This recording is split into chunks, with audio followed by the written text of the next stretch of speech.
Just a two-step process to disable OneDrive Startup in Windows 10. On the bottom right corner on the taskbar, click here, right-click on this and click on Settings.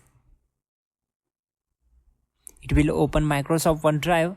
Then select Settings tab and uncheck this option. Now in the notification, also uncheck these two options and then click on OK. Now go to Start icon and click on Settings. Now select Apps.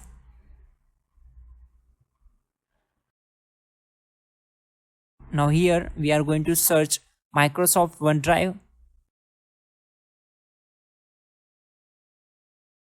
Select it, then click on Uninstall.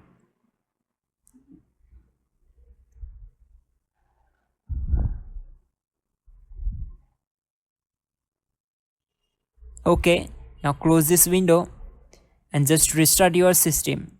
Your problem will be solved. You're good to go.